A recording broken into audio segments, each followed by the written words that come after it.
आजकल ज्यादातर हम लोगों की दिनचर्या एक सी होती होगी। सुबह चाय के साथ आंकड़ों की गिनती और शाम होते ही एक नई और एक हेल्दी सुबह की विनती के साथ दिन गुजरते होंगे।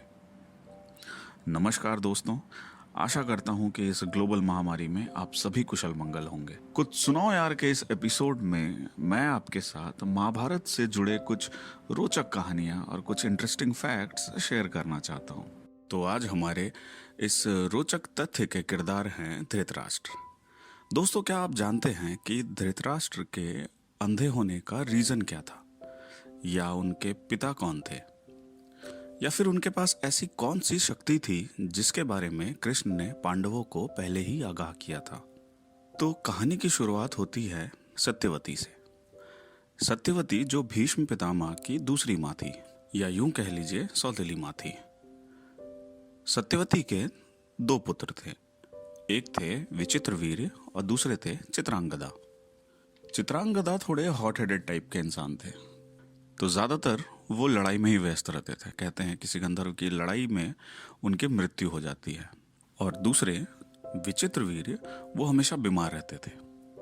हालांकि शादी सिर्फ विचित्रवीर की हुई थी, अंबिका और अंबालिका से। इस पे भी एक बहुत लंबी चौड़ी कहानी है जो कि मैं बाद के किसी एपिसोड में आपको सुनाऊंगा। तो विचित्रवीर्य हमेशा बीमार रहने के कारण उनकी भी मृत्यु बहुत अर्ली स्टेज में हो जाती है। तो ओवरऑल ये है कि सत्यवती को इस बात का डर होता है कि अब नेक्स्ट जनरेशन के लिए उनके पास कोई भी पोता नहीं होता है। चूंकि भीष्म पितामह ने पहले ही कसम खा ली थी कि वो आजीवन ब्रह्मचार्य का पालन करेंगे और उस राजगद्दी पे नहीं बैठेंगे। तो सत्यवती ने अपने पुत्र व्यास को बुलाया। जी हाँ, ये वही व्यास हैं जिन्हें हम वेद व्यास जी के नाम से जानते हैं। वेद व्यास जी का जन्म सत्यवती के शादी होने के पहले की कहानी है। सत्यवती वेद व्यास जी को बुलवाती हैं अपने अगले जनरेशन को बढ़ाने के लिए। और उसी टाइम पे वेद व्यास जी जंगल में 14 साल तक तपस्या में लीन थे। खैर, 14 साल के तपस्या के बाद वो सीधे अपनी माँ से मिलने उनके महल चले जाते हैं। हालांकि 14 साल लगातार जंगल में रहने के कारण उनका रूप बदल सा जाता है, ये स्वाभाविक सी बात है। वहां जाने के बाद सत्यवती उन्हें कहती हैं कि जाओ और मेरे जो रानियां हैं, जो बेटे की वाइफ है, उनसे मुझे अगला जनरेशन चाहिए। व्यास जी कहते हैं कि अभी अभी मैं तुरंत जंगल से निकला हूं, तो मुझे कुछ समय दें ताकि मैं थोड़ा संवर के आऊं, एटलीस्ट प्रेजेंटेबल तो दिखूं। लेकिन सत्यवती को अपने अगले जनरेशन का टेंशन इतना ज्यादा था, वो कहती है कि नहीं, अभी के अभी जाओ। अब माता की बात को न टालते हुए व्यास जी चले जाते हैं पहली रानी यानी अंबिका के पास।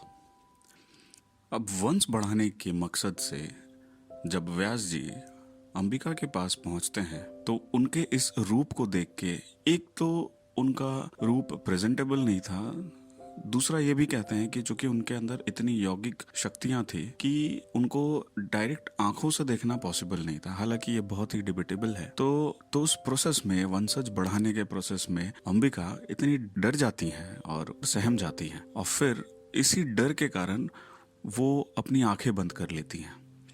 तो जिसके कारण कहते हैं कि जो बच्चा होता है वो अंधा होता है, वो अंधा पैदा होता है, जिन्हें हम बाद में धृतराष्ट्र के नाम से जानते हैं। तो ये कहानी थी धृतराष्ट्र के अंधे होने की। और शायद से बहुत लोगों को पता भी होगा कि बायोलॉजिकल फादर धृतराष्ट्र के इस तरह से व्यास जी हैं।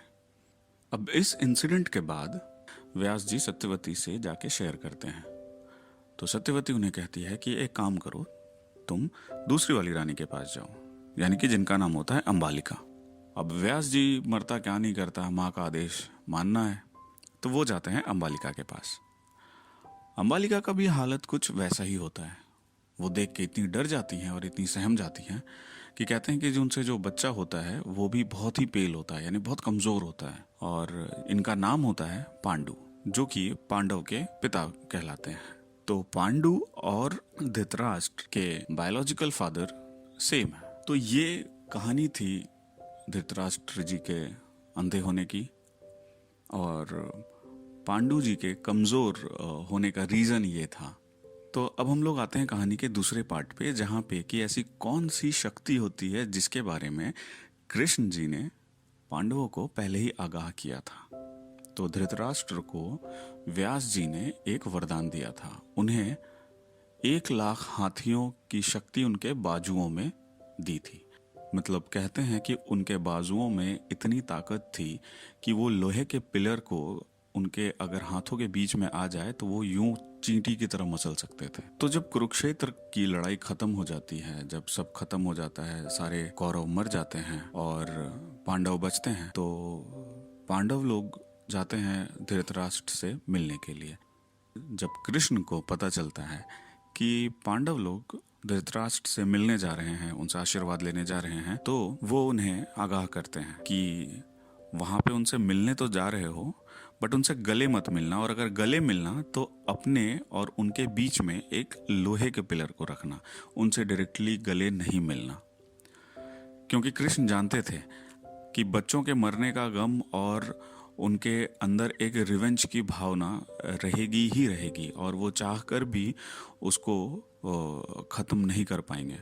और हो सकता है गले मिलने वक्त वो उनकी जो बाजुओं की शक्ति है उसमें कहीं पांडव लोग कहीं पांडवों के लिए ये बहुत नुकसानदायक भी साबित हो सकता है। और जैसा कि हम जानते हैं कि जब युधिष्ठिर मिलने जाते हैं, उनसे माफ़ी मांगने जाते हैं या और उनसे आशीर्वाद भी लेने जाते हैं, तो वो उनसे गले मिलने वक्त बीच में लोहे का पिलर रख देते हैं, जो कि धृतराष्ट्र को लगता है कि ये युधिष्ठिर है और वो अपने गुस्से को रोक नहीं पाते हैं, और वो इतनी जोर से गले मिलते हैं कि वो लोहे का पिलर एकदम चपट सा जाता है।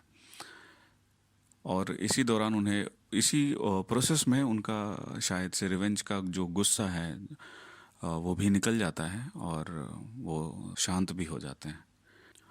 दोस्तों, ये कहानी थी धृतराष्ट्र के बारे में।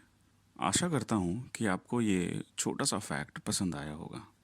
दोस्तों, मेरा मकसद सिर्फ फैक्ट्स को आप तक कहानी के रूप में पहुंचाने का है, किसी भी जाति, धर्म या किसी बिलीफ को ठेस ना पहुंचाते हुए।